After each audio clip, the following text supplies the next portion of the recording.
extra traction simply and quickly at press of a switch. Price wise, there's not going to be as much in it as you would think, but certainly it's going to be an easier fit than an ash locker.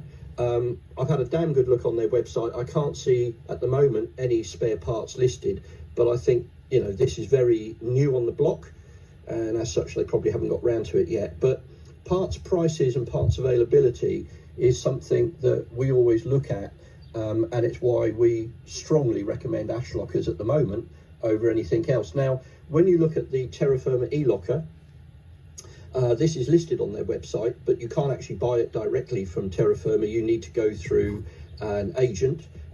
We are no longer agents for All Makes or Terrafirma, so although we'll offer a fitting service, you'll have to buy it from them and ship it to us if that's what you want.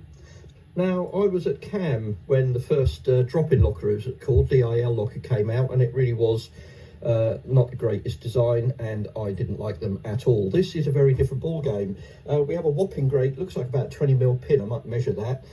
It's got good access in the sides for oil to get in, and instead of what looks like loads of different solenoids, it's got a completely different system on the top. A little bit disappointing, it doesn't come in with bearings on the end carriers, but they're not overly expensive. Standard RCC 3095, we use Timken, they're around about a tenner each. As far as the air compressor nonsense goes, a lot of people say, oh, well, if you buy the ash lockers and you buy an air compressor, you can blow the tyres up. No, you can't. You'll be there all day. If you want to blow your tyres up, don't even waste your time with an ARB compressor. Go and buy a T-Max off Terrafirma and it'll blow them up in about a tenth of the time, and it costs you about 50, 60 quid. So what we're going to do now is have a little look at this. I'm loath to take it too far apart because it is a customer's brand new baby, but I'd like to have a little peer inside because I'm a nosy bugger. And so are you as well. You want to have a look inside, don't you? Well, this is as far as I'm going to take it apart. It's really not fair on the customer. You've got a whopping great cross pin in there, which is really good. Not overly keen on the gears here where they've got a flat on the top. You've lost a bit of strength. It also appears to have two sets of shims. There's three sets of shims possibly behind that one. Don't know quite what's going on there. There's three there, yeah, maybe three there.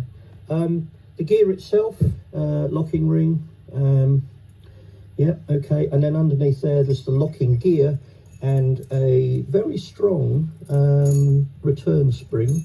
Yeah, not as many teeth on the gear or as big as I expect for the lock ring, but nicely machined.